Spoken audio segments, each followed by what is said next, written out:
বুখারীর বর্ণনা 5011 নম্বর হাদিস। এই হাদিসের মধ্যে আছে বারা ইবনে আজিব রাদিয়াল্লাহু তাআলা আনহুর বর্ণনা। তিনি বলেন, কানা রাজুলুন ইয়াকরাউ সূরাতাল কাহফ, এক ব্যক্তি সূরা কাহফ তেলাওয়াত করতেছিল। বলি তো কোন সূরা? সূরা কাহফ। এক ব্যক্তি সূরা কাহফ তেলাওয়াত করতেছিল। তো সূরা কাহফ তেলাওয়াত করার সময় ওয়া ইলা জানিবিহি হিসানুন মারবুতুন বিশাতানাইন, তার কাছেই তার ঘোড়াটা দুইটা রশি দিয়ে বাঁধা ছিল। ফাতাবাশশাতহু সাহাবা, ইতিমধ্যে আকাশের মেঘ আইসা তাকে ছায়া দিল, তার ঘোড়াকে। ফাজাআলাত তাদনু ওয়া তাদনু, মেঘের ওই জিনিসটা, বাদলটা, মেঘটা খালি কাছে আসতেছে, ক্রমেই খালি নিকটে আসতেছে। এক ব্যক্তি সূরা কাহফ তেলাওয়াত করতেছিলেন, মেঘ আইসা তার ঘোড়াকে ছায়া দিতেছিল। এই মেঘ যত তেলাওয়াত করে ততই নিচের দিকে আসতেছিল। ফাজাআলা ফারাসুহু ইয়ানফিরু, হঠাৎ তার ঘোড়াটা লাফালাফি শুরু করছে। ঘোড়া কি শুরু করছে? লাফালাফি। তিনি তেলাওয়াত বন্ধ করে দিলেন। ফালাম্মা আসবাহা আতান নবী সাল্লাল্লাহু আলাইহি ওয়াসাল্লাম, সকাল হলো, নবীর কাছে আসলেন। আসার পর ফাযাকারা যালিকা লা, আল্লাহর নবীকে ব্যাপারটা জানাইলেন। فقال رسول الله صلى الله عليه وسلم تلك السكينة تتنزلت بالقرآن, এটা যা দেখছো এটা প্রশান্তি, কোরআনের কারণে এই প্রশান্তি এসে গিয়েছে আর তোমার ঘোড়াকে ছায়া দিয়েছে। মুসলিমের বর্ণনা, নবী অন্য সাহাবীকে বলেন, উসাইদ ইবনে হুযাইর রাদিয়াল্লাহু তাআলা আনহুকে বলেন, তুমি যদি ফজর পর্যন্ত তেলাওয়াত করতা তাহলে এই যে মেঘ দেখলা, আসলে এগুলা মেঘ না, মেঘের মধ্যে কি দেখছো? হুজুর ফিহা আমসালুস সুরুজ, বাতির মতো দেখেছি, লাইটের মতো। নবীজি বলেন, ওই যে বাতি বাতি তোমার কাছে মনে হয়েছে, তারপর আমি তেলাওয়াত বন্ধ করে দিয়েছি, এটা আস্তে আবার উপরের দিকে উঠে গিয়েছে। আল্লাহ নবী বললেন, হ্যাঁ, তুমি যদি ফজর পর্যন্ত তেলাওয়াত করতা, এরা অবস্থান করত, এই মেঘের মধ্যে যে তুমি আলো দেখেছো, তুমি বাতিগুলা দেখেছো, এগুলা হলো আল্লাহর ফেরেশতা। এই ফেরেশতারা প্রশান্তি নিয়ে এসেছে তোমার কোরআন তেলাওয়াত শোনার জন্য। তুমি যদি ফজর পর্যন্ত তেলাওয়াত করতা তাহলে মুসল্লি যারা নামাজে যাইতো তারাও তাদেরকে দেখতে পেত। এই হলো, বলেন, মৌখিক ইবাদতের মধ্যে একটা কি? কোরআন তেলাওয়াত করা। বলেন, সবাই বলেন, কি করা? কোরআন তেলাওয়াত। আচ্ছা, এবার আরেকটা মৌখিক ইবাদত একটু বলি, দোয়া করা। কি করা? দোয়া করা। চুপে চুপে বিনীত হয়ে আল্লাহর কাছে বেশি বেশি দোয়া করা। কি বললাম? চুপি সারে বিনীত ভাবে আল্লাহর কাছে বেশি বেশি দোয়া করা। সূরা আরাফের 55 নম্বর আয়াতে আল্লাহ বলেন, উদউ রাব্বাকুম তাদাররুআন ওয়া খুফিয়া, তোমরা তোমাদের রবকে ডাকো, তাদাররুআ বিনীত ভাবে, ওয়া খুফিয়া চুপি সারে তোমাদের রবকে ডাকো। জাকারিয়া নবী আল্লাহকে চুপি সারে ডেকেছেন, আল্লাহ এত পছন্দ করছে, তার ডাকাকে আল্লাহ আমাদেরকে জানিয়ে দিলেন, আর তার এই আহ্বানের কথা কোরআনের আয়াত নাজিল করে আল্লাহ এই উম্মতকে জানালেন। সূরা মারিয়ামের 3 নম্বর আয়াতে আল্লাহ বলেন, ইয নাদা রাব্বাহু নিদাআন খাফিয়া, জাকারিয়া নবী যখন তার রবকে চুপি সারে ডাকলেন। মুফাসসিরিনে কেরাম বলেন, জাকারিয়া নবী রবকে চুপি সারে কেন ডাকছেন? আমি আরবিটা বলবো, বাংলাটা সবাই মিলে অনুবাদ করব। বলেন ইনশাআল্লাহ। আগে আরবিটা বলি, দেখেন কি কয় মুফাসসিরিনে কেরাম। ইন্নামা আখফাহু লিআন্নাহু আহাব্বু ইলাল্লাহ। একটু বলেন, জাকারিয়া নবী চুপি সারে আল্লাহকে ডাকার কারণ হলো এই, চুপি সারে আল্লাহকে ডাকা আল্লাহর কাছে অধিক পছন্দনীয় ইবাদত। চুপি চুপি আল্লাহর কাছে দোয়া করা, এটা আল্লাহর কাছে বেশি প্রিয়। তাই জাকারিয়া নবী চুপি চুপি আল্লাহকে ডাকছে। এজন্য আপনারা এখানে তো দোয়া করেন, এটা ঠিক আছে, চুপি চুপি একটু দোয়া করবেন। বলেন ইনশাআল্লাহ। চুপি চুপি দোয়া করবো তো ইনশাআল্লাহ। একটু চুপি চুপি আমরা দোয়া করবো। সহিহ মুসলিমের একটা হাদিস শুনেন, قال رسول الله صلى الله عليه وسلم اربعوا على انفسكم, নবী বলেন তোমরা তোমাদের নিজেদের প্রতি সদয় হও। আল্লাহকে চুপে চুপে তোমরা ডাকবা, আস্তে আস্তে বিনীতভাবে ডাকবা। ফাইন্নাকুম লাইসা তাদউনা আসাম্মা ওয়ালা গায়বা, তোমরা এমন রবকে ডাকছো না যেই রব বধির, তোমরা এমন রবকে ডাকো না যেই রব অনুপস্থিত, এমন রবকে তোমরা ডাকতেছো না। তাহলে ইন্নাকুম তাদউনা সামিআন করিবা, তোমরা এমন রবকে ডাকো যেই রব সবচেয়ে বেশি শোনেন আর যেই রব তোমার সবচেয়ে নিকটে। ওহুয়া মাআকুম, তিনি তোমাদের সাথে আছেন। সাহাবায়ে কেরাম নবীরে প্রশ্ন করলেন, লাম্মা সাআলু রাসূলুল্লাহ সাল্লাল্লাহু আলাইহি ওয়াসাল্লাম ফাকালু আকারিবুন রাব্বুনা ফানুনাজিহি আম বাঈদুন ফানুনাদি। সাহাবায়ে কেরাম নবীর কাছে জানতে চাইলেন, ওগো আল্লাহর নবী, আমাদের রব কি আমাদের কাছে যে তাকে আস্তে আস্তে ডাকবো, নাকি আমাদের থেকে দূরে যে তাকে জোরে জোরে ডাকবো? আবার বলছি, সাহাবায়ে কেরাম নবীর কাছে প্রশ্ন করলেন, আমাদের রব কি কাছে যে তাকে আস্তে আস্তে ডাকবো, আমাদের রব কি দূরে যে তাকে জোরে জোরে ডাকবো? এই কথা সাহাবারা নবীর জিজ্ঞাসা করলেন। আল্লাহ এই কথার জবাবে সূরা বাকারা 186 নম্বর আয়াত নাজিল করে দিয়েছে। আল্লাহ বলেন, ওয়াইদা সালাকা ইবাদি আন্নী ফাইন্নী করিব উজিবু দাওয়াতাদ দাঈ ইযা দাআন। আমার বান্দারা যখন আপনাকে আমার ব্যাপারে জিজ্ঞাসা করে, আপনি বলবেন আমি আল্লাহ তাদের অতি নিকটে। উজিবু দাওয়াতাদ দাঈ ইযা দাআন, আহ্বানকারীর আহ্বানে আমি সাড়া দেই। সুবহানাল্লাহ, আহ্বানকারীর আহ্বানে আমি সাড়া দেই। ফালইস্তাজিবু লি, অতএব বলেন, অতএব তারাও যেন আমার ডাকে সাড়া দেয়। আল্লাহ বলেন, আহ্বানকারীর ডাকে আমি সাড়া দেই, অতএব তারাও যেন আমার ডাকে সাড়া দেয়। তা আমরা তো দেই না, পাঁচ ওয়াক্ত নামাজে তো সাড়া দেই না। আল্লাহ আমাদের সকলকে বেশি বেশি যেন দোয়া করতে পারে আল্লাহর কাছে, আল্লাহ তৌফিক দান করেন। টোটাল বিষয়টা মিলাইলে দাঁড়ায়, জিন ইনসানকে আল্লাহ সৃষ্টি করেছেন ইবাদত করার জন্য। আপনারা যদি মনোযোগ সহকারে আলোচনাটি শুনতে পারেন, আশা করি আমরা সকলে মিলেমিশে কিছু শিখতে পারবো ইনশাআল্লাহ। ইবাদত সংক্রান্ত 5টি আলোচনা আপনাদের সামনে পেশ করব ইনশাআল্লাহ। 1 নম্বর, ইবাদতের আবিধানিক পারিভাষিক অর্থ। 2 নম্বর, কোরআনে মৌলিকভাবে ইবাদত সম্পর্কে কি বলা হয়েছে। 3 নম্বর, হাদিসে ইবাদত সম্পর্কে কি কি এসেছে সাধারণত। ইবাদত শব্দটা কেমন কেমন অর্থে এসেছে বা এই জাতীয় কিছু প্রয়োগ হাদিস থেকে জানব। 4 নাম্বার, উপকারিতা লাভের দিক থেকে ইবাদত 2 প্রকার। 5 নম্বর, প্রতিপালনের পন্থা ও পদ্ধতি হিসাবে ইবাদত 5 প্রকার। এই 5টি শিরোনামে আপনাদের সামনে কথাগুলো বলবো ইনশাআল্লাহ। প্রথম কথা, ইবাদতের আবিধানিক পারিভাষিক অর্থ। শাইখুল ইসলাম ইবনে তাইমিয়া রহমতুল্লাহ আলাইহির একটা কিতাব আছে, নাম আল উবুদিয়্যাহ। উবুদিয়্যার শাব্দিক অর্থ হলো দাসত্ব, তো তার কিতাবের নাম আল উবুদিয়্যাহ। এই কিতাবের 33 নম্বর পৃষ্ঠায় ইবাদতের সংজ্ঞা তিনি করেছেন, আল ইবাদাতু আসলু মা'না আয-যুল্ল। ইবাদতের আসল অর্থ হলো বিনয়ী হওয়া। তাহলে ইবাদতের একটা অর্থ আমরা জানলাম, বিনয়ী হওয়া। একটা কিতাব আছে নাম আল ইবাদাতু ফিল ইসলাম, কিতাবের লেখক আল্লামা শেখ ইউসুফ আল কারজাবি। এই কিতাবের 28 নম্বর পৃষ্ঠা আছে। ইবাদত কি জিনিস সেখানে তিনি উল্লেখ করেছেন, ইবাদত হলো হিয়া তাআতু মা গায়াতিল খুজু'।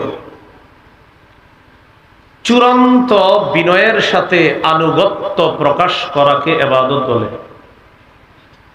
চূড়ান্ত পর্যায়ের বিনয় প্রকাশ করে আনুগত্য করাকেই ইবাদত বলে।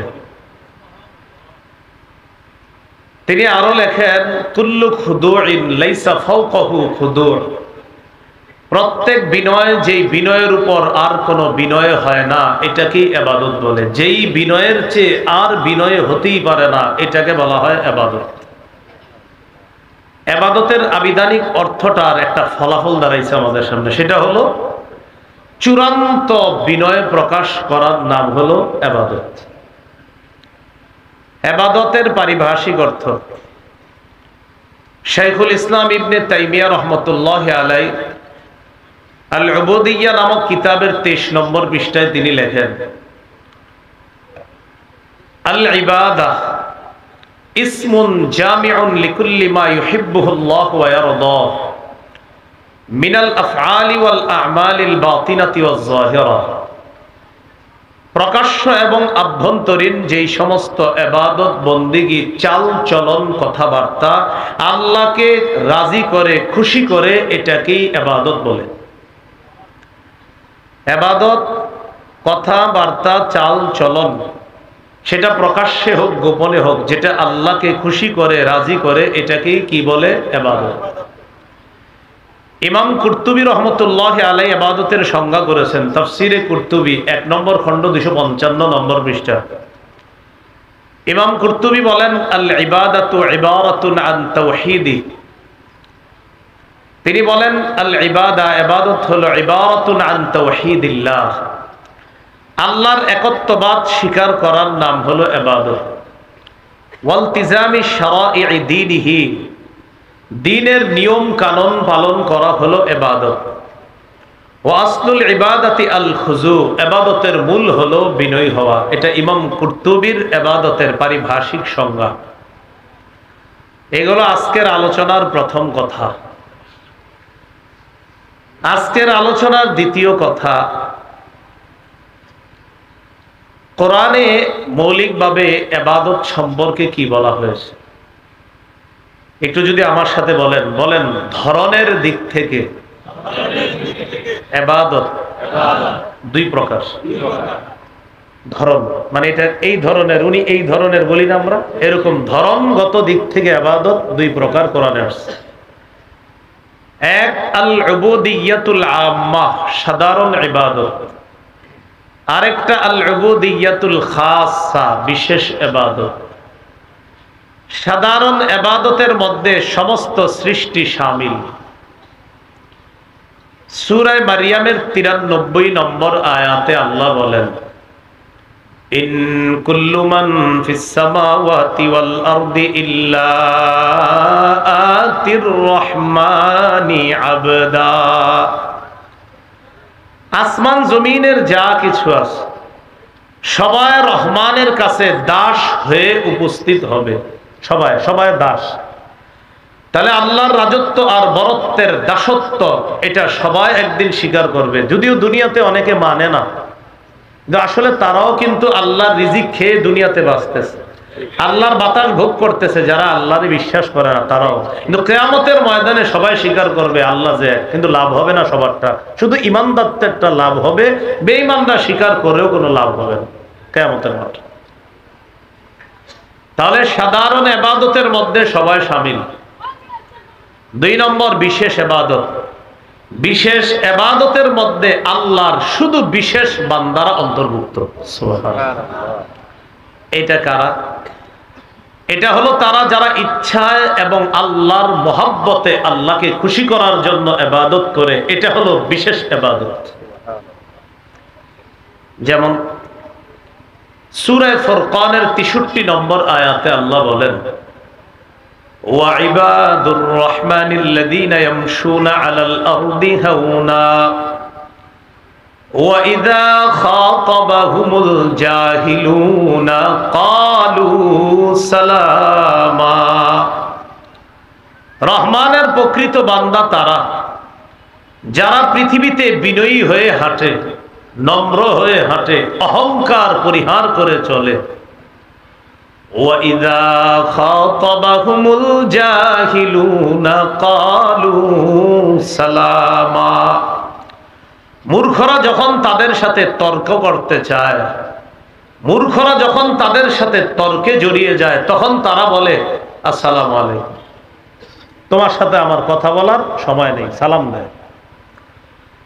এই রহমানের বান্দারা যে দুনিয়াতে নম্র হয়ে বিনয়ী হয়ে চলে, এরা হলো আল্লাহর বিশেষ বান্দা, বিশেষ ইবাদত যারা করে তারা। সূরা জুমারের 17-18 নম্বর আয়াতে আল্লাহ বলেন, ফাবাশশির ইবাদিল্লাযীনা ইসতামিউনাল কাওলা ফায়াত্তাবিউনা আহসানা। নবী, আপনি আমার বান্দাদেরকে সুসংবাদ দেন। আমার বিশেষ বান্দা কারা?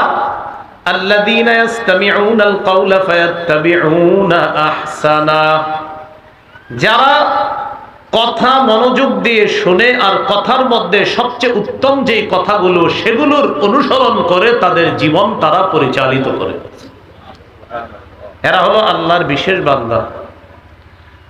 আল্লাহ আমাদের সকলকে, এখানে যারা আছে আমরা যেন আল্লাহর বিশেষ বান্দাদের অন্তর্ভুক্ত হয়ে দুনিয়া থেকে বিদায় নিয়ে বিশেষ বান্দাদের অন্তর্ভুক্ত হয়ে জান্নাতি হতে পারি। আল্লাহ তৌফিক দান করেন, আমিন। এ হলো ধরনের দিক থেকে কোরআনে মৌলিকভাবে দুই প্রকার ইবাদত বা দাসত্ব পেয়ে গেলাম, একটা সাধারণ দাসত্ব আর একটা বিশেষ দাসত্ব। সাধারণ দাসত্বে সবাই শামিল, বিশেষ দাসত্বে বিশেষ বান্দারা অন্তর্ভুক্ত। আজকের আলোচনার 3 নম্বর আলোচনা, হাদিসে ইবাদতের কিছু ব্যবহার আমরা দেখে নিই। আবু দাউদ হাদিস নম্বর 1479 নম্বর হাদিস, 1479 নম্বর হাদিস। এই হাদিসের বর্ণনাকারী নুমান ইবনে বশীর রাদিয়াল্লাহু তাআলা আনহু, তিনি বলেন, আনিন নুমান ইবনে বশীর রাদিয়াল্লাহু তাআলা আনহু قال قال رسول الله صلى الله عليه وسلم الدعاء هو العبادة। নুমান ইবনে বশীর রাদিয়াল্লাহু তাআলা আনহু বলেন, রাসূলুল্লাহ সাল্লাল্লাহু আলাইহি সাল্লাম বলেছেন, দোয়া করাটাই ইবাদত। সুবহানাল্লাহ, বলেন দোয়া করাটাই কি? ইবাদত। তাহলে হাদিসে ইবাদতের একটা ব্যবহার পেলাম আমরা, যে নবী বলছে আদ-দুআউ হুয়াল ইবাদাহ, দোয়াটাই ইবাদত। তাহলে আমরা যারা দোয়া করি, দোয়ার সময় অলসতা না করা, দোয়ার সময় এদিক সেদিক না তাকানো, দোয়ার সময় মাথা না খুঁটা, নাক না খুঁটা, অলস ভঙ্গিতে দোয়া না করে, আবু দাউদের 1488 নম্বর হাদিস অনুযায়ী বুক বরাবর হাত উঠিয়ে অত্যন্ত কাকুতি মিনতি করে বিনয়ের সাথে আল্লাহর কাছে দোয়া করব ইনশাআল্লাহ। হাদিস থেকে ইবাদতের আরেকটা ব্যবহার দেখে নেই। তিরমিজির বর্ণনা 2201 নম্বর হাদিস, সহিহ মুসলিমে হাদিসটা। এই হাদিসের বর্ণনাকারী রাসূলের সাহাবী মাকিল ইবনে ইয়াসার রাদিয়াল্লাহু তাআলা, তিনি বলেন, قال رسول الله صلى الله عليه وسلم العبادة في الهرج كهجرة إلي। রাসূলুল্লাহ সাল্লাল্লাহু আলাইহি সাল্লাম বলেন, কলহ বিপর্যয়ের সময়, ফিতনা ফাসাদের সময় ইবাদত করা আমি নবীর কাছে হিজরত করার সমতুল্য। এই যে এখন কলহ বিপর্যয় চলতেছে, এই কলহ বিপর্যয়ের সময় ইবাদত করা নবী বলেন আমার কাছে হিজরত করার সমতুল্য। ইবাদতের আরেকটা ব্যবহার দেখি। হাদিসের কিতাব মুসনাদে আহমদ 6895 নম্বর হাদিস। এই হাদিসের বর্ণনাকারী আব্দুল্লাহ ইবনে আমর ইবনুল আস রাদিয়াল্লাহু তাআলা আনহুমা। এই হাদিসের মধ্যে আছে, قال رسول الله صلى الله عليه وسلم إن العبد إذا كان على طريقة حسنة من العبادة ثم مرض قيل للملك المؤكل به اكتب له بمثل عمله إذا كان طليقا। রাসূলুল্লাহ সাল্লাল্লাহু আলাইহি সাল্লাম বলেন, আল্লাহর কোন বান্দা যদি ইবাদতের সঠিক একটা পদ্ধতি গ্রহণ করে, আল্লাহর কোন বান্দা ইবাদতের সঠিক একটা পদ্ধতি গ্রহণ করার পর এই বেচারা ডেইলি ইবাদতটা করে, কথার কথা আপনি প্রতিদিন চুপে চুপে কিছু ইবাদত করেন, যেটা আমরা কেউ জানি না, শুধু আপনি জানেন। এই পদ্ধতিতে আপনি নিয়মিত ইবাদত করেন, কথার কথা আপনি চুপে চুপে 4 রাকাত 6 রাকাত 8 রাকাত নফল নামাজ পড়েন, বা এমন কিছু ইবাদত করেন যেটা আমরা জানি না কিন্তু ডেইলি করেন। হঠাৎ আপনি অসুস্থ হয়ে গেছেন, সুম্মা মারিদ, নবী বলেন ওই বান্দা অসুস্থ হয়ে গেছে। অসুস্থ হওয়ার পর এখন তো আর ইবাদত করতে পারতেছেন না। নবীজি বলেন এই যে ব্যক্তিটা অসুস্থ হয়ে গেল আর ইবাদত করতে পারে না, তার দায়িত্বে নিয়োজিত ফেরেশতাকে আল্লাহ ডাক দিয়ে বলে, ও ফেরেশতা, আমার বান্দা সুস্থ থাইকা যে আমলগুলা করত আর তুমি সওয়াব লেখতা, এখন যেহেতু অসুস্থতার কারণে করতে পারতেছে না, তো আমার বান্দা তো উজর, তাই ইবাদতটা করতে পারে না, তোমরা কিন্তু সওয়াব লেখা বন্ধ করবা না, সওয়াব লেখা বন্ধ করবা না। এখানে ইবাদতের একটা ব্যবহার পাইলাম, যে ইবাদতের সুন্দর একটা পদ্ধতি গ্রহণ করা। ইবাদতে আরেকটা ব্যবহার দেখি আমরা, সহিহুল জামে হাদিসের কিতাব 4214 নম্বর হাদিস। এই হাদিসের বর্ণনাকারী হুযায়ফা রাদিয়াল্লাহু তাআলা তিনি বলেন, قال رسول الله صلى الله عليه وسلم فضل العلم احب الي من فضل العباده। নবীজি বলেন ইবাদতের মর্যাদার চাইতে ইলম অর্জনের মর্যাদা আমি নবীর কাছে বেশি প্রিয়। সুবহানাল্লাহ। আবার শুনেন কি বলছে নবী। নবীজি বলেন ইবাদতের মর্যাদার চাইতে ইলম অন্বেষণের মর্যাদা আমি নবীর কাছে বেশি প্রিয়। এজন্য উলামায়ে কেরাম যারা আছে এলাকার, তাদেরকে শ্রদ্ধা করবেন, দান দিয়েন। দেখা যাবে আপনি নফল নামাজ পড়েন 8 রাকাত 12 14 রাকাত, আর উনি বৈশা বৈশা কোরআন হাদিস গবেষণা করতেছে। আপনার ইবাদত আবার ছেড়েন না, আপনি ইবাদত করেন, কিন্তু আপনার ইবাদতটা শুদ্ধ না অশুদ্ধ এটা বলবে ওই হুজুর যিনি কোরআন হাদিস গবেষণা করতেছে। এই জন্য নবী বলেন তার এই গবেষণা করার মর্যাদাটা আমার কাছে ইবাদতের মর্যাদার চাইতে বেশি প্রিয়। খায়রু দীনিকুম আল ওয়ারউ, নবী বলেন তোমাদের সর্বোত্তম দিন হলো তাকওয়া, আল্লাহর ভয়। এইগুলো আজকের আলোচনার 3 নাম্বার আলোচনা, যে হাদিসে ইবাদতের ব্যবহার আমরা দেখলাম।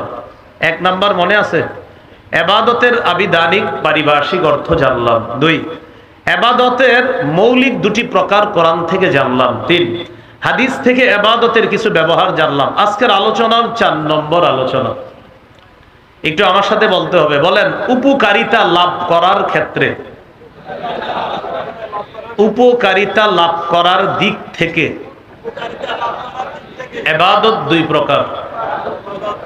1, নিজে আমল করে সওয়াব লাভ করা। 2, অন্যের সহায়তায় ইবাদত করে সওয়াব লাভ করা। তাহলে বলেন তো 1 নাম্বার নিজে ইবাদত করে সওয়াব লাভ করা, 2 নাম্বার অন্যের সহায়তা, অন্যের মাধ্যমে সওয়াব লাভ করা। তাহলে বলেন তো উপকারিতা বা সওয়াব লাভ করার দিক থেকে ইবাদত কয় প্রকার? 1 নাম্বার নিজে ইবাদত করে উপকার লাভ করা, 2 নাম্বার অন্যের সাহায্যে ইবাদত করে উপকার লাভ করা। মনে থাকবেন ইনশাআল্লাহ। কলম খাতা নিয়ে বসা দরকার ছিল। এবার দেখেন বলি, 1, নিজে ইবাদত করে উপকারিতা লাভ করা, যেমন নামাজ, কোরআন তেলাওয়াত করা। তিরমিজির বর্ণনা 2910 নম্বর হাদিস।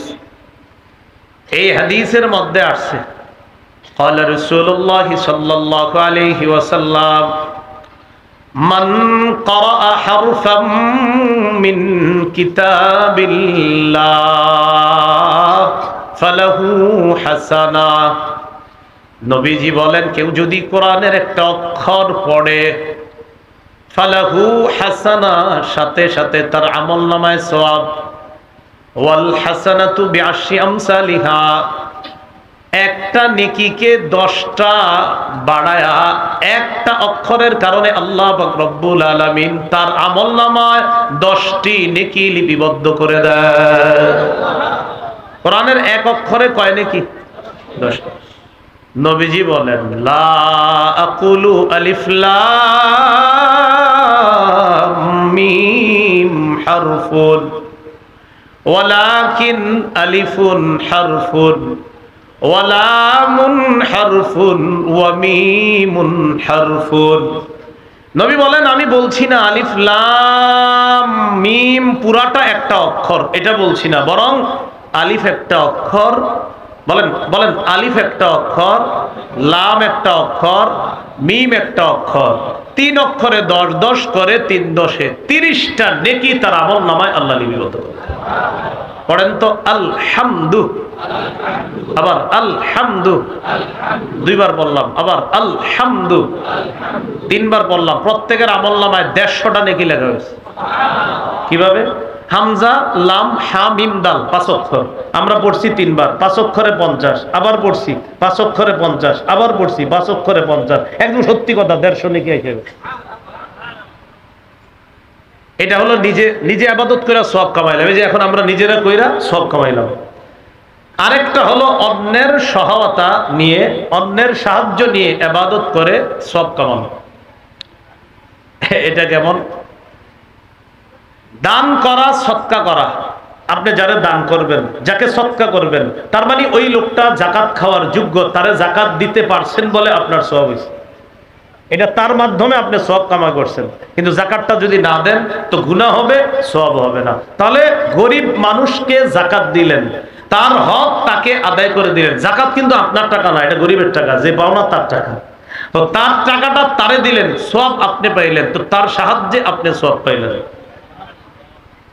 সহিহ বুখারীর একটা বর্ণনা শুনি আমরা, 5353 5353 নম্বর হাদিস। এই হাদিসের মধ্যে আছে قال رسول الله صلى الله عليه وسلم الساعي على الأرملة والمسكين كالمجاهد في سبيل الله। বিধবা অথবা অসহায় মিসকিন কোন দরিদ্রের সহযোগিতা করার জন্য যদি আমরা চেষ্টা চালাই, বিধবা অথবা কোনো মিসকিন অসহায়ের সহযোগিতা করার জন্য যদি আপনি চেষ্টা চালাই। অনেক প্রতিষ্ঠান আছে, দাতব্য প্রতিষ্ঠান, যেমন আপনাদের এলাকায় হয়তো আছে যুব সমাজের একটা সংগঠন, কথার কথা, বা আশেপাশে থাকতে পারে, তো এরা দেখবেন এই জাতীয় সহযোগিতাগুলো করে, বিধবা অসহায়দেরকে সহযোগিতা করে। নবী বলেন যারা বিধবা আর অসহায়দেরকে সহযোগিতা করার চেষ্টা চালায়, সহযোগিতা তাদের কাছে পৌঁছায় দেয়, কাল মুজাহিদি ফি সাবিলিল্লাহ, এই ব্যক্তি কেমন যেন আল্লাহর রাস্তায় মুজাহিদ, জিহাদ করলে যে সওয়াব, আল্লাহ তাকে সেই পরিমাণ সওয়াব দান করবে। তাহলে এটা অন্যের সহায়তা, তাদের মাধ্যমে আমি সওয়াব কামাই করব। নবী বলেন শুধু মুজাহিদ না, আবিল কাইমিল লাইল আস-সাইমিন নাহার, সারা রাত দাঁড়িয়ে নফল নামাজ পড়লে যেই সওয়াব, অথবা সারাদিন রোজা রাখলে যেই সওয়াব, অথবা আল্লাহর রাস্তায় জিহাদ করলে যেই সওয়াব, বিধবা অসহায়দেরকে সাহায্য পৌঁছায় দিলে আল্লাহ সেই সওয়াব দান করেন। এবার একটু প্রশ্ন করি, বলেন উপকারিতা লাভ করার দিক থেকে ইবাদত কয় প্রকার? 1 নাম্বার নিজে ইবাদত করে উপকার লাভ করা, 2 নাম্বার অন্যের সাহায্য সহযোগিতায় উপকার লাভ করা। এগুলো আজকের আলোচনার 4 নাম্বার আলোচনা। এবার একটা খুব মন দেন, শেষ আলোচনা আজকের আলোচনার 5 নম্বর আলোচনা। বলেন আমার সাথে, বলেন বলেন বলেন প্রতিপালনের পদ্ধতি। প্রতিপালনের পদ্ধতি মানে ইবাদতটা কোন পদ্ধতিতে করব, তো বলেন প্রতিপালনের পদ্ধতি বা পন্থা হিসাবে ইবাদত 5 প্রকার। তাহলে বলেন তো পদ্ধতি হিসাবে ইবাদত কয় প্রকার? মানে মাধ্যম, কোন মাধ্যমে ইবাদত করব? বলেন 5 মাধ্যমে আমরা সাধারণত ইবাদত করি। বলেন কয় মাধ্যমে? একটু প্রথমে মুখস্থ করে নিয়ে বলেন। 1 নাম্বার কলবের মাধ্যমে, 2 নাম্বার মুখের মাধ্যমে, বলেন 3 নম্বর শরীরের মাধ্যমে, 4 নাম্বার অর্থ সম্পদের মাধ্যমে, 5 নাম্বার শরীর এবং সম্পদের মাধ্যমে। তাহলে আবার বলছি, বলেন তো মৌলিকভাবে কয় মাধ্যমে আমরা ইবাদত করি? 5 মাধ্যমে। 1 নাম্বার কলব, 2 নাম্বার মুখ, 3 শরীর, 4 আর্থিক মাল সম্পদ 5, আর্থিক এবং শরীর দুইটা মিলে। আচ্ছা, 1 নাম্বার কলবের মাধ্যমে ইবাদত, এটার একটা নাম মুখস্থ রাখেন, আত্মিক ইবাদত। কি বললাম? আত্মিক ইবাদত। আত্মিক ইবাদত কি বলেন? জিকির ফিকির করা, এটা কি আত্মিক ইবাদত?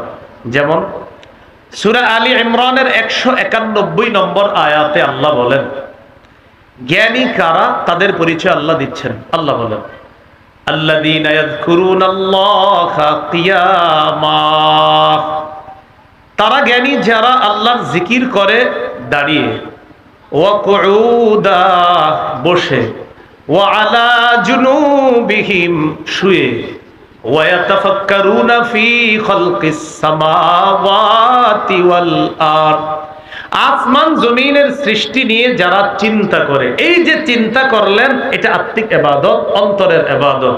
চিন্তা ভাবনা করে তারা বলে, রব্বানা মা খালাকতা হাযা বাতিলা, আল্লাহ এই আসমান জমিন আপনি অনর্থক সৃষ্টি করেন নাই। সুবহানাকা ফাকিনা আযাবান নার, আপনার পুত পবিত্রতা বর্ণনা করছি, আমাদেরকে আগুনের আযাব থেকে আপনি রক্ষা করেন। তাহলে দেখেন এই আয়াতে জ্ঞানী কারা? যারা চিন্তা করে। এই যে সৃষ্টি নিয়ে চিন্তা করা, এটা আত্মিক ইবাদত। বলেন, চিন্তা করাটা কি আত্মিক ইবাদত?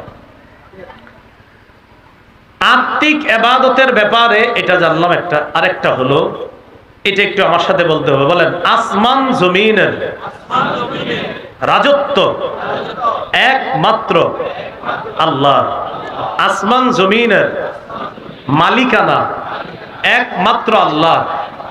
এই কথাটি অন্তর দিয়ে বিশ্বাস করা, এটার নাম আত্মিক ইবাদত। আপনি অন্তর দিয়ে বিশ্বাস করা এটা, যে না আসমান জমিন আল্লাহ, আল্লাহ আসমান জমিনের মালিক, এটা অন্তর দিয়ে বিশ্বাস করা।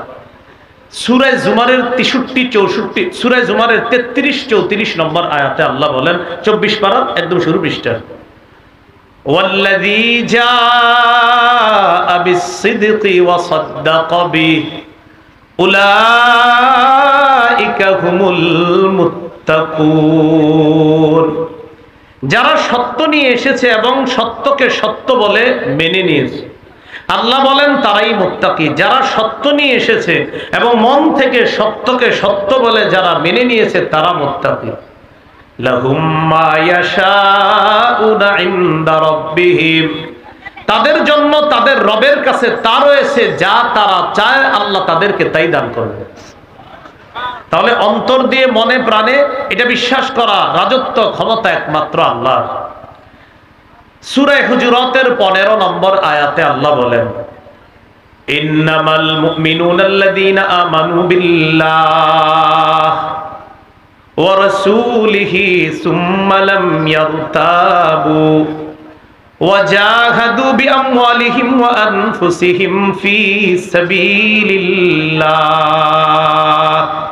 আল্লাহ বলেন, ইন্নামাল মুমিনুন, ঈমানদার তারা, আল্লাযীনা আমানু বিল্লাহ ওয়া রাসূলিহি, যারা আল্লাহকে বিশ্বাস করে, রাসূলকে বিশ্বাস করে, সুম্মা লাম ইয়ারতাবু, সন্দেহ করে না।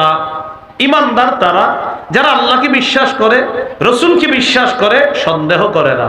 ওয়া জাহাদু বিআমওয়ালিহিম ওয়া আনফুসিহিম ফি সাবিলিল্লাহ, যারা নিজেদের জানমাল নিয়ে আল্লাহর রাস্তায় লড়াই করে। আল্লাহ বলেন, উলাইকা হুমুস সাদিকুন, আমি আল্লাহ কোরআনে ঘোষণা করলাম তারাই প্রকৃত সত্যবাদী।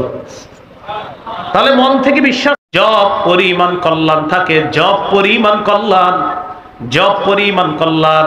এই কল্যাণ দ্বারা উদ্দেশ্য অন্য বর্ণনায় ঈমান, জব পরিমাণ ঈমান যদি কারো অন্তরে থাকে, ইয়াখরুজু, নবী বলেন ওই ব্যক্তি জাহান্নাম থেকে বের হবে।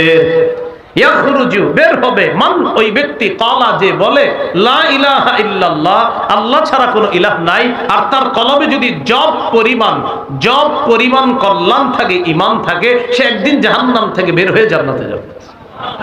কোথায় থাকে? কলবে। কোথায় ঈমানটা থাকবে? কলবে। এরপরে কি বলে দেখেন, ওয়ায়াখরুজু মিনান নার মান ক্বালা লা ইলাহা ইল্লাল্লাহ ওয়াফি কলবিহি ওয়াজনু ওয়াফি কলবিহি ওয়াজনু শাইরাতিম মিন খায়র বুররাতিম মিন খায়র। যে ব্যক্তি বলে লা ইলাহা ইল্লাল্লাহ আর তার অন্তরের মধ্যে যদি গম পরিমাণ ঈমান থাকে, আগে বলছে জব, এবার বলতেছে গম পরিমাণ ঈমান যদি তার অন্তরে থাকে, ইয়াখরুজু, সে জাহান্নাম থেকে একদিন বের হয়ে যাবে। এরপরে কি বলে দেখেন, বলেন অনুপরিমাণ, বলেন এই অনুপরিমাণ ঈমান যদি কারো কলবে থাকে, নবী বলেন ইয়াখরুজু মিনান নার মান ক্বালা লা ইলাহা ইল্লাল্লাহ ওয়া ফি কলবিহি মিসকালু যাররাতিন মিন খায়র। কারো অন্তরে যদি অনুপরিমাণ কল্যাণ থাকে, কল্যাণ দ্বারা উদ্দেশ্য ঈমান থাকে, আর সে যদি লা ইলাহা ইল্লাল্লাহ বলে, এই ব্যক্তিও অনুপরিমাণ খাঁটি ঈমানের কারণে ইয়াখরুজু, একদিন জাহান্নাম থেকে বের হয়ে যাবে। তাহলে বলেন তো কোথায় থাকতে হবে ঈমান? কলবে, সন্দেহ করা যাবে না। বলেন এটা আত্মিক ইবাদত, বলেন তো কি ইবাদত? আত্মিক ইবাদতের মধ্যে আরেকটা হলো, বলেন ইখলাস। ইখলাসটাও কি ইবাদত? আত্মিক ইবাদত বা বিশুদ্ধ নিয়ত, এটাও আত্মিক ইবাদত।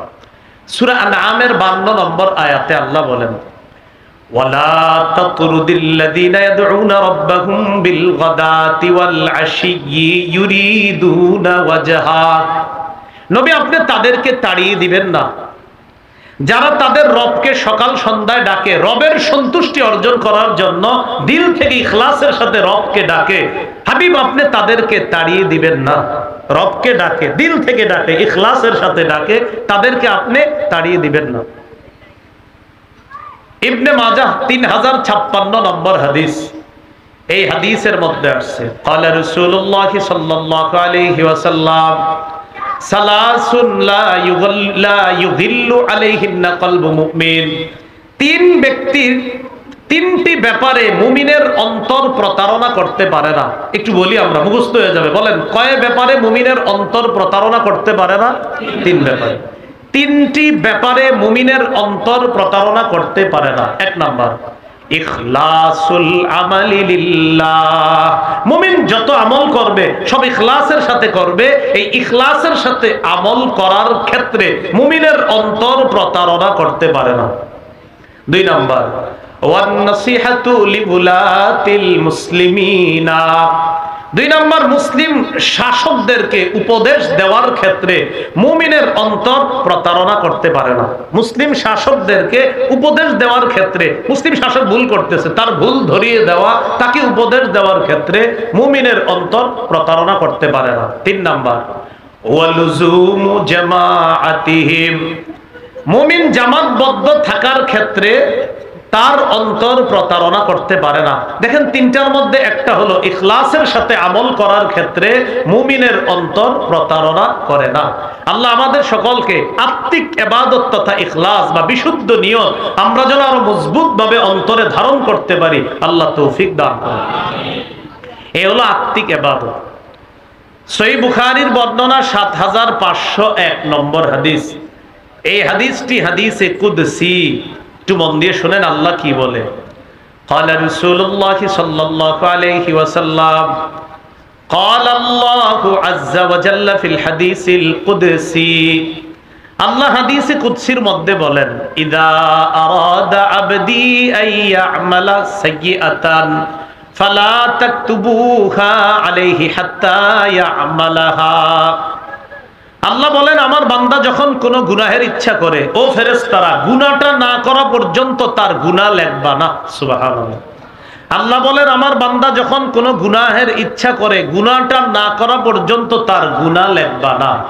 ফাইন আমিলাহা ফাকতুবুহা বিমিসলিহা। আমার বান্দা যদি গুনাহটা করেই ফেলে তাহলে একটা গুনাহ করলে একটা গুনাহ লিখবা। আমার বান্দা যদি গুনাহ করার নিয়ত করার পর গুনাহটা করে ফেলে তো এক গুনাহ একটা লিখবা। একটু বুঝছেন আপনারা সবাই? গুনাহের নিয়ত করছি, এখনো করি নাই গুনাহ, আল্লাহ বলে গুনাহ লেখো না। গুনাহটা করে ফেলছি, বাস একটা গুনাহ করলে একটা গুনাহ।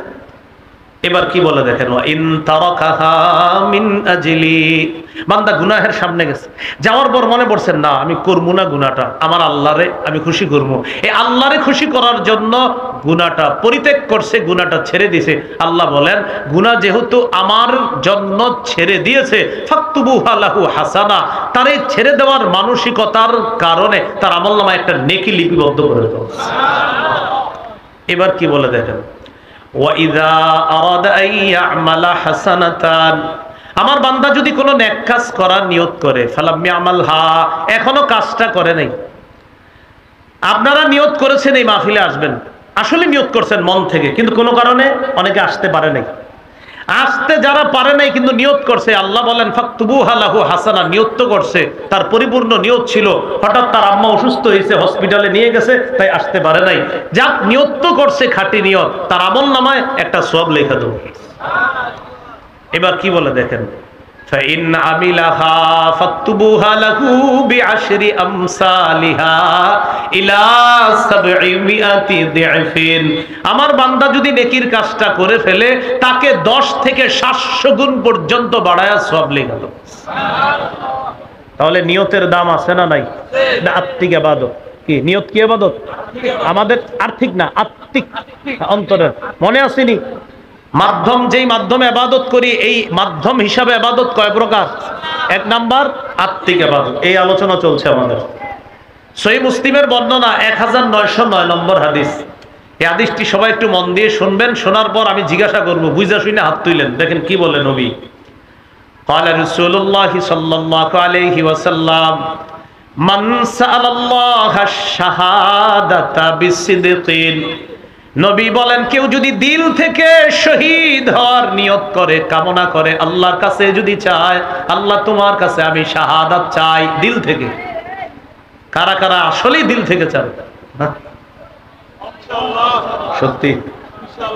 হ্যাঁ, আমার আগে নাগাইশের পিসা হুজুর বলছে না ফিলিস্তিনের পক্ষে কারা কারা, তখন তো আপনারা সবাই জোর দিয়ে বলছেন, এখন কিন্তু এইভাবে আস্তে আস্তে উঠছে, কারণ টেনশনে পড়ে গেছে, আসলেই কি নিয়ত আসেনি।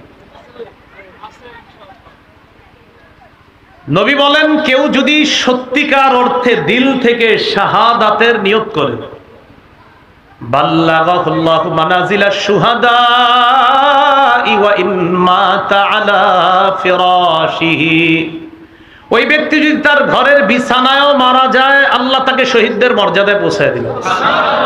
তাহলে এইবার দেখি কার কার নিয়ত আছে শাহাদাতের। আল্লাহ কবুল করুন।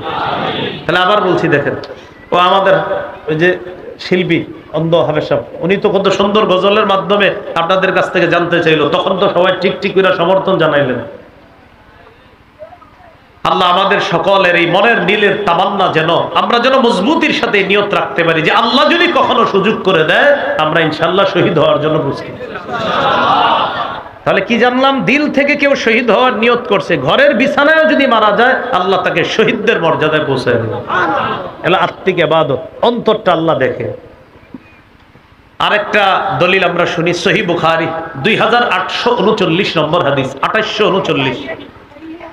এই হাদিসের মধ্যে আছে আন্নান নবী সাল্লাল্লাহু আলাইহি ওয়াসাল্লাম কানা ফি গাযাতিন, আল্লাহ নবী এক লড়াইয়ের মধ্যে ছিলেন, জিহাদের মধ্যে ছিলেন। জিহাদের মধ্যে থাকা অবস্থায় আল্লাহ নবী বললেন, ইন্না আকওয়ামান বিল মদিনাতি খালফানা,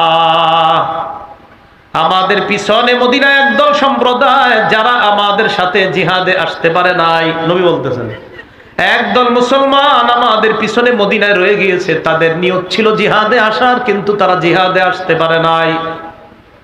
এবার আল্লাহ নবী বলেন, মা সালাকনা শিআবান ওয়ালা ওয়াদিয়া ইল্লা ওয়া হুম মা'না ফি, নবী বলেন একদল যারা মদিনায় আছে, জিহাদের নিয়ত ছিল, আসতে পারে নাই, আমরা জিহাদে আসলাম।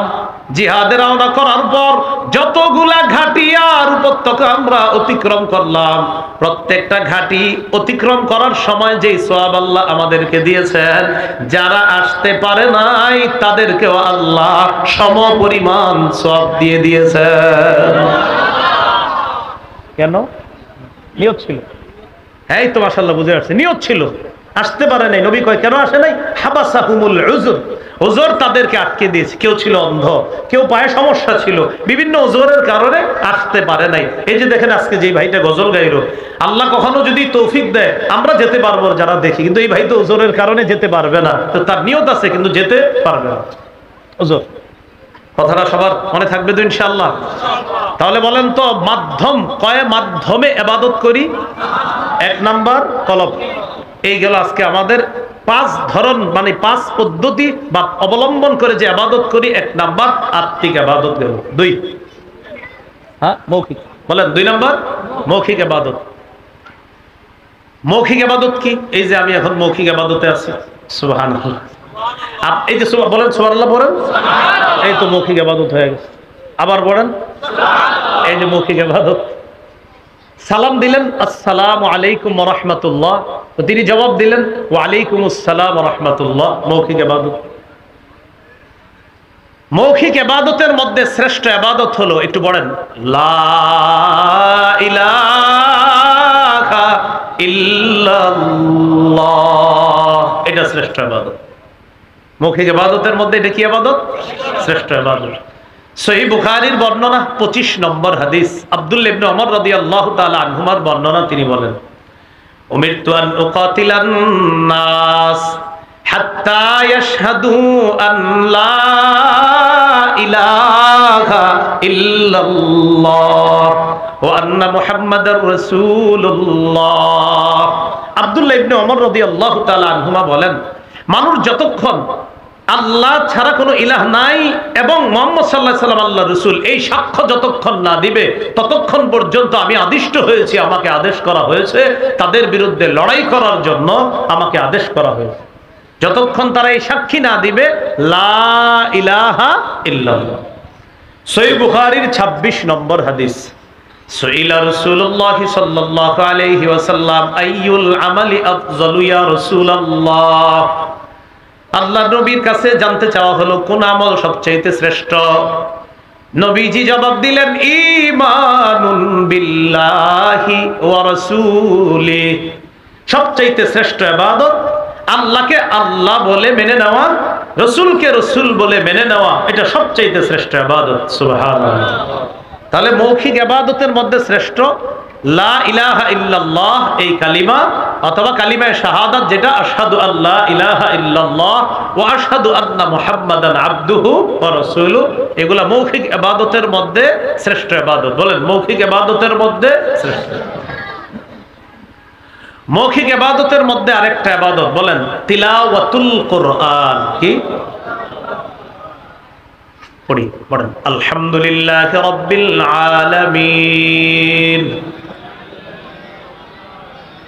মৌখিক ইবাদত। কুল হুয়াল্লাহু আহাদ আল্লাহুস সামাদ লাম ইয়ালিদ ওয়া লাম ইউলাদ ওয়া লাম ইয়াকুল লাহু কুফুয়ান আহাদ। এটা কি ইবাদত? মৌখিক। তাহলে একটা গেল লা ইলাহা ইল্লাল্লাহ শ্রেষ্ঠ, এরপরে জানলাম তিলাওয়াতুল কোরআন, কোরআনের তেলাওয়াত করা। সূরা কাহফের 27 নম্বর আয়াতে আল্লাহ বলেন, ওয়াতলু মা উহিয়া ইলাইকা মিন কিতাবি রাব্বিকা লা মুবাদদিলা লিকালিমাতি। আপনার রবের পক্ষ থেকে কিতাবের যা ওহী হিসাবে আপনার কাছে পাঠানো হয় আপনি তা তেলাওয়াত করেন। লা মুবাদদিলা লিকালিমাতি, আল্লাহর কথাকে পরিবর্তন করার মতো কেউ নাই, হাবিব আপনি তেলাওয়াত করেন। তেলাওয়াত এটা মৌখিক ইবাদত। বলেন তো মাধ্যম হিসাবে ইবাদত কয় প্রকার? 2 নাম্বার মৌখিক। 2 নাম্বার মৌখিক ইবাদতের 1 নাম্বার শ্রেষ্ঠ ইবাদত লা, মাশাআল্লাহ, লা ইলাহা ইল্লাল্লাহ। 2 নাম্বার কোরআন তেলাওয়াত। 3 নাম্বার দোয়া করা। মাশাআল্লাহ, কি করা? বিনীত হয়ে চুপি সারে বেশি বেশি দোয়া করা। 4 বলেন চুপে চুপে জিকির করা। খালি কিন্তু বাচ্চা বের হইতেছে প্রকারের, এই জন্য আমি বলছি কলম খাতা থাকলে এগুলা লিখে রাখলে আরো সুন্দর হইতো। আপনারা যারা ওরা তো রেকর্ডিং করছে ওদের আলোচনা, আর এরাও এক মুশকিল, পুরো আলোচনা ছাড়বে না, দিবে খালি এই ছোট্ট ছোট্ট। পুরাটা দিলে যদি আপনারা লিখে ফেলেন, আর লেখলে তো আপনি শুনবেন না, এই টেনশনে এরা দেয় না পুরাটা। হ্যাঁ, পুরাটা যদি দেন তো আপনারা তো লিখে ফেলবেন পুরাটা, কারণ বলবে আর তো দেখবে না, এই জন্য এরা দেয় না আমার মনে হয়। দুই একজন কইতেছে আর বাকিরা দেয় না, এই জন্য কয় না। আচ্ছা আচ্ছা। 4 নাম্বার চুপে চুপে জিকির করা, চুপে চুপে জিকির করা। সূরা আরাফের 205 নম্বর আয়াতে আল্লাহ বলেন, ওয়াযকুর রাব্বাকা ফী নাফসিকা তাদাররুআন ওয়া খীফা ওয়া দুনাল জাহরি মিনাল কওলি বিল গুদুবি ওয়াল আসাল ওয়া লা তাকুম মিনাল গাফিলিন। ওয়াযকুর রাব্বাক, তুমি তোমার রবকে স্মরণ করো, ফী নাফসিকা, মনে মনে। সুবহানাল্লাহ, মনে মনে। সবাই একটু মনে মনে স্মরণ করেন তো। করলাম, বলেন করছি, বলেন বলেন সবাই করছি। হাদিসে কুদসির মধ্যে আল্লাহ বলেন, ইযা যাকারানি ফি নাফসিহি, আমার বান্দা যদি মনে মনে স্মরণ করে, যাকারতুহু ফি নাফসি, আমিও তাকে মনে মনে স্মরণ করি। সুবহানাল্লাহ, আমরা করছি, আল্লাহও করে। ওয়াযকুর রাব্বাকা ফি নাফসিকা, তুমি তোমার রবকে স্মরণ করো মনে মনে, তাদাররুআন ওয়া খীফা, বিনীতভাবে, ওয়া খীফা, ভীতি নিয়ে, ভয় নিয়ে, দুনাল জাহারি মিনাল কওল, অনুচ্চ সুরে, বেশি আওয়াজ করবা না, বিল গুদুবি ওয়াল আসাল, সকাল সন্ধ্যায়, ওয়ালা তাকুম মিনাল গাফিলিন, গাফেলদের অন্তর্ভুক্ত হয়েও না। আল্লাহ আমাদের সকলকে, আমরা যেন একটু বেশি বেশি জিকিরও করতে পারি। মাঝে মাঝে আমরা তো এই যে এখানে সুবহানাল্লাহ পড়তেছেন, এটাও জিকির। মাঝে মাঝে আমরা একটু চুপি সারেও জিকির করব। আল্লাহ তৌফিক দান করুন। করব তো ইনশাআল্লাহ। সহিহ বুখারীর 660 নম্বর হাদিসের বর্ণনা, 7 ব্যক্তিকে আরশের ছায়াতলে আল্লাহ জায়গা দিবেন। এর মধ্যে একজন, ওয়ারাজুলুন যাকারাল্লাহা খালিয়া, ওই ব্যক্তিকেও আল্লাহ আরশের ছায়াতলে জায়গা দিবেন যে নির্জনে আল্লাহকে স্মরণ করে। ফাফাদাত আইনা, ফলে তার চোখ থেকে পানি গড়িয়ে পড়ে, ফলে তার চোখ থেকে পানি গড়িয়ে পড়ে। তো এই যে চোখ থেকে পানি গড়িয়ে পড়ে, এই ব্যক্তিকে খুশি হয়ে কিয়ামতের মাঠে আল্লাহ আরশের ছায়াতলে জায়গা দান করবেন। দেখি আবার পড়াশোনায় লেগে হবে একদিন কিয়ামতের মাঠে। বলেন কয়দিন? বলেন সবাই কয়দিন? জাহান্নামে যাওয়ার আগে কয়দিন শাস্তি দেওয়া হবে? এই একদিনের পরিমাণ মাত্র 50,000 বছর। হাদিসে যেমনি এসে অমনি গুলাম আমি, হাদিসে আসছে একদিন, তো আমিও বইরা দেখি কি একদিন, মাশাআল্লাহ, একটু বেশি না। একটু পরে নবী কয়, কানা মিকদারুহু 50 আলফা সানা, একদিনের পরিমাণ 50,000 বছর। আল্লাহ আমাদের সকলকে হেফাজত করেন। 5 নাম্বার, শারীরিক এবং আর্থিক। এটা যেই একজন বলেন তো কি দিতে পারে? হজ। হজ করতে শরীরও লাগে, অর্থও লাগে। আল্লাহ আমাদের সকলকে, যারা হজ করেছি, বারবার হজ করার তৌফিক দান করেন, আর যারা হজ করি নাই তাদেরকেও আল্লাহ হজ করার তৌফিক দান করেন। এবার সর্বশেষ একটা কথা আমরা শুনবো, হজের ব্যাপারটা একটু শুনে নেই। রাসূল সাল্লাল্লাহু আলাইহি ওয়াসাল্লাম বলেছেন, মান হাজ্জা লিল্লাহ ফালাম ইয়ারফুত ওয়ালাম ইয়াফসুক রাজাআ কায়াউমিন ওয়ালাদাতহু উম্মুহু, যে ব্যক্তি হজ করলো, হজের মধ্যে অশ্লীল কাজ করলো না, কথা বললো না, সে তার দেশে প্রত্যাবর্তন করে এমন ভাবে যেন তার মা তাকে জন্ম দিয়েছে। সব ইবাদত তখনই গ্রহণ হবে যদি ইবাদতটা বিশুদ্ধ নিয়ত এবং ইখলাসের সাথে হয়। বলেন সব ইবাদত, বলেন তখনই কবুল হবে। সব ইবাদতের সওয়াব তখনই পাওয়া যাবে যদি ইবাদতটা ইখলাসের সাথে হয়, বিশুদ্ধ নিয়তের সাথে হয়। বলেন আমরা আজকে থেকে যে কোনো ইবাদতে দুটি কথা মনে রাখবো। 1 ইখলাস, 2 ইত্তিবা। বলেন যে কোনো ইবাদতে কয়টি কথা মনে রাখবো? 1 নাম্বার, 2। বলেন ইখলাস মানে ইবাদত আল্লাহর জন্য করা, ইত্তিবা মানে ইবাদত নবীজির পদ্ধতি অনুযায়ী করা।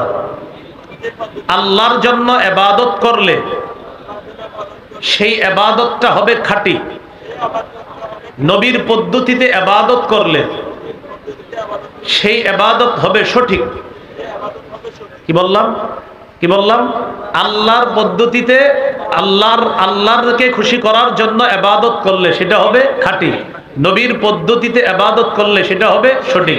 বলেন কোন ইবাদত যদি খাঁটি এবং সঠিক হয়, সেই ইবাদতই আল্লাহ কবুল করবে। তাহলে যে কোনো ইবাদতে কয়টি কথা মনে রাখবো? ইখলাস, ইত্তেবা। ইখলাস ইবাদতটা আল্লাহর জন্য হওয়া, ইত্তেবা নবীর পদ্ধতিতে হওয়া। ইখলাসের সাথে ইবাদত হলে ইবাদতের নাম হবে খাঁটি, নবীর পদ্ধতিতে ইবাদত হলে ইবাদতের নাম হবে সঠিক। এবার সর্বশেষ কথা, ইখলাসের 4টি উপকার বলেন একটু। হ্যাঁ, ঠিক শেষ ক্লাস শেষ, তাহলে শেষ ক্লাস তো বলেন ইখলাসের কয় উপকার? 4টি উপকার বলেন। ইখলাসের 4 উপকার। 1, আমল কবুল হয়। তাহলে ইখলাসের সাথে আমল করলে আমলটা কি হয়? কবুল হয়। ইখলাসের সাথে আমল করলে আমলটা কবুল হয়। নাসাইর বর্ণনা 3140 নম্বর হাদিস, রাসূলুল্লাহ সাল্লাল্লাহু আলাইহি সাল্লাম বলেন, এক ব্যক্তি নবীরে প্রশ্ন করলেন, আরাইতা রাজুলান গাজা ইয়ালতামিসুল আজরা ওয়াজ যিকরা ফামা লাহু ইয়া রাসূলুল্লাহ। হুজুর, এক ব্যক্তি ইবাদত করছে, তার ইবাদতে 2টা উদ্দেশ্য ছিল, একটা হলো সওয়াব কামাই করা, আরেকটা হলো নাম কাম কামাই করা, সে কি পাবে? নবী বললেন, লা শাইআ লাহু, কিছুই পাবে না। এই প্রশ্ন নবীরে 3 বার করছে, নবী জবাব দিলেন, লা শাইআ লাহু, লা শাইআ লাহু, লা শাইআ লাহু, সে কিছুই পাবে না, সে কিছুই পাবে না, সে কিছুই পাবে না। শেষে নবী বললেন, ইন্নাল্লাহা লা ইয়াকবালু মিনাল আমাল ইল্লা মা কানা লাহু খালিসা। আমল আল্লাহ ততক্ষণ কবুল করবেন না যতক্ষণ আমলটা আল্লাহর জন্য না হবে। তাহলে ইখলাসের 1 নাম্বার উপকার, আমল কবুল হয়। 2, ইখলাসের কারণে সওয়াব পাওয়া যায়। বলেন, ইখলাসের কারণে সওয়াব পাওয়া যায়। একটা হাদিস শোনাই, শোনানোর পর আমলটা করেন ইনশাআল্লাহ সবাই। বলেন ইনশাআল্লাহ। সহিহ বুখারীর বর্ণনা 56 নম্বর হাদিস। এই হাদিসের মধ্যে আসছে, সাদ ইবনে আবি ওয়াক্কাস রাদিয়াল্লাহু তাআলা আনহুকে আল্লাহর রাসূল বলেন, ইন্নাকা লান তুনফিকা নাফাকাতান তাবতাগী বিহা ওয়াজহাল্লাহ। তুমি আল্লাহর সন্তুষ্টির জন্য যখনই কিছু দান করবা, ইল্লা উজিরতা আলাইহা, সাথে সাথেই তোমাকে সওয়াব দেওয়া হবে। এবার কি কয় দেখেন, হাত্তা মা তাজআলু ফি ফামি ইমরাতিক, এমনকি তোমার বিবির মুখেও যদি তুমি কিছু উঠায়া দাও, আর নিয়ত যদি থাকে আল্লাহরে খুশি করা, এই বিবির মুখে 1 লোকমা খাবার দেওয়ার কারণেও তোমাকে সওয়াব দেওয়া হবে। হাত্তা মা তাজআলু, হাত্তা মা তাজআলু ফি ফামি ইমরাতিক, বিবির মুখে আপনি 1 লোকমা খাবার তুলে দিলেন, এটা যদি নিয়ত করেন সওয়াবের নিয়ত, তা আল্লাহ আপনার আমল নামায় প্রতিদান দান করবেন। এমন মানুষ আছেন 20 বছর মনে হয় আমল করেন নাই, বিবির মুখে খাবার দেওয়া, কথার কথা। তো এটা কিন্তু অনেক দামি কাজ। এগুলো 2 নাম্বার, সব পাওয়া যায় ইখলাসের কারণে। ইখলাসের 3 নাম্বার উপকার একটু আমার সাথে বলি। বলেন, ইখলাসের কারণে ছোট কাজও বড় হয়ে যায়। ইখলাস না থাকার কারণে বড় আমলও ছোট হয়ে যায়। তাহলে 3 নাম্বার, ইখলাসের কারণে ছোট আমল বড় হয়ে যায়, আবার বড় আমল ছোট হয়ে যায় ইখলাস না থাকলে। একটা কিতাব আছে জামিউল উলুমি ওয়াল হিকাম, ইবনে রজব হাম্বলির লেখা, 1 নম্বর খণ্ড 13 নম্বর পৃষ্ঠা। আব্দুল্লাহ ইবনে মুবারক রাহমাতুল্লাহি আলাইহি বলেন, রুব্বা আমালিন সগীরিন তুআজ্জিমুহুন নিয়্যা, কোন কোন ছোট আমলকে নিয়ত বড় বানায়া দেয়। সুবহানাল্লাহ। কোন কোন ছোট আমলকে বিশুদ্ধ নিয়ত ইখলাস বড় বানায়া দেয়। রুব্বা আমালিন কাবীরিন তুসাগগিরুহুন নিয়্যা, অনেক বড় বড় আমলকে নিয়ত অশুদ্ধ হওয়ার কারণে, ইখলাস না থাকার কারণে এই আমলটা ছোট বানায়া দেয়। আল্লাহ আমাদেরকে, আমরা যেন ছোট ছোট কাজগুলো ইখলাসের সাথে করে আল্লাহর কাছে বড় হিসাবে উপস্থাপন করতে পারি ইনশাআল্লাহ। এগুলো 3 নাম্বার। ইখলাসের 4 নাম্বার উপকারিতা, বলেন, পাপ মোচন হয়। সহিহ বুখারী 3467 নম্বর হাদিস। এই হাদিসটি আপনারা সবাই ছোটবেলা থেকে শুনছেন, আজকে একবার শুনেন। সবাই গল্প আকারে বা ঘটনার মাধ্যমে শুনছেন, আজকে হাদিসটি শুনেন। এক মহিলা কুকুরে পানি পান করা মাপ পায়া গেছে, শুনছেন না? হ্যাঁ, সহিহ বুখারীর 3467 নম্বর হাদিস। সহিহ মুসলিমের বর্ণনায় আছে 2245 নম্বর হাদিস। আমাদের মাদ্রাসার পাঠ্যপুস্তক অনুসারে লম্বা হাদিস সেখানে আছে। তো বুখারীর হলো 3467 নম্বর হাদিস। এই হাদিসে আসছে, বাইনামা কালবুন ইউতিফু বিরাকিয়া, একটা কুকুর কূপের পাশে ঘুরতেছে, পানির কূপের পাশে ঘুরতেছে। এটা বুখারীর বর্ণনা। আর মুসলিমের বর্ণনা, আন্না ইমরাআতান বাকিয়ান রাত কালবান তুতিফু, একটা কুকুরকে একজন ব্যভিচারিণী নারী দেখলো, একটা কুকুর, যে কুকুরটা ইউতিফু, কুকুরটা খালি চারপাশে ঘুরতেছে, কূপের চারপাশে ঘুরতেছে। তো ঘুরতে দেখা ফানাজাআত মুকাহা, ওই যে ব্যভিচারিণী নারী তার মৌজাটা খুলছে। আর বুখারীর বর্ণনা, ফারাআতহু বাগিয়ুন মিন বাগায়া বনি ইসরাইল, বনি ইসরাইলের একজন ব্যভিচারিণী নারী এই কুকুরটাকে দেখছে, দেখা মায়া লাগছে। মায়া লাগার পর দিল থেকে একটা কাজ করছে, নাজাআত মুজাআহা, মৌজাটা খুলছে, খোলার পর পানি দিয়ে মৌজাটা ভিজাইছে, ভিজানোর পর ওই মৌজার মধ্যে যতটুকু পানি আসে, অনেক পানি কিন্তু আসে, এই মৌজা দিয়ে আপনার কি করছে, পানি উঠায়া সাকাত কুকুররে পানি পান করাইছে। ফাগফিরা লাহা, ইখলাস হলো ইবাদতের কারণে, আমলের কারণে আল্লাহ তার অতীতের সব গুনাহ মাফ করে দিয়েছে। তাহলে ইখলাসের চারটা উপকার জানলাম। 1 নাম্বার কবুল হয়, 2 সওয়াব পাওয়া যায়, 3 ছোট আমলও ইখলাসের কারণে বড় হয়ে যায়, 4 নাম্বার ইখলাসের কারণে পাপ মোচন হয়। তাহলে যে কোনো ইবাদতে ইখলাস থাকা আর হলে ইত্তিবা থাকা, নবীর পদ্ধতি সুন্নাহ থাকা, সেটা সুন্নাহের আলাদা আলোচনা। এবার টোটালটা একসাথে বলি, মন দিয়ে শোনেন। সূরা জারিয়াতের 56 নম্বর আয়াত থেকে আলোচনা শুরু করেছিলাম, ওয়ামা খালাকতুল জিন্না ওয়াল ইনসা ইল্লা লিয়াবুদুন। জিন ইনসানকে ইবাদতের জন্য বানিয়েছি। ইবাদতের আবিধানিক অর্থ জানলাম, পারিভাষিক অর্থ জানলাম। 2 নম্বর আলোচনায় আমরা জেনেছি কোরআনে মৌলিকভাবে দাসত্বের 2টি প্রকার জেনেছি, একটা সাধারণ দাসত্ব আর একটা বিশেষ দাসত্ব। 3 নাম্বার হাদিসে ইবাদতের প্রয়োগ জেনেছি আমরা, যে বিভিন্ন হাদিসে ইবাদতের কিভাবে প্রয়োগ করা হয়েছে এটা জানলাম। 4 নাম্বার আমরা জেনেছিলাম উপকার পাওয়ার ক্ষেত্রে ইবাদত 2 প্রকার, একটা হলো নিজে ইবাদত করে উপকার লাভ করা, 2 নাম্বার অন্যের সাহায্য সহায়তায় ইবাদত করে উপকার লাভ করা। 5 নাম্বার আলোচনা, যেটা আমাদের আজকের সবচেয়ে গুরুত্বপূর্ণ আলোচনা ছিল, সেটা হলো কয় মাধ্যমে আমরা ইবাদত করি। মাধ্যম হিসাবে ইবাদত ছিল 5 প্রকার। 1 নাম্বার ছিল আত্মিক ইবাদত, যে ইবাদতের সম্পর্ক কলবের সাথে। 2 নাম্বার ছিল মৌখিক ইবাদত, মুখের সাথে। আর মুখের ইবাদতে আবার ছিল আমাদের 4টা কথা, 1 লা ইলাহা ইল্লাল্লাহ, 2 নাম্বার তিলাওয়াতুল কোরআন, 3 নাম্বার দোয়া করা, 4 নাম্বার জিকির করা। এটা গেল আমাদের 2য় প্রকার। আর 3য় প্রকার ছিল দৈহিক ইবাদত, শারীরিক ইবাদত, যেমন নামাজ পড়া। 4 নাম্বার প্রকার ছিল আর্থিক ইবাদত, যাকাত দেওয়া, সদকা করা। 5 নাম্বার ছিল আর্থিক এবং শারীরিক ইবাদত, হজ করা।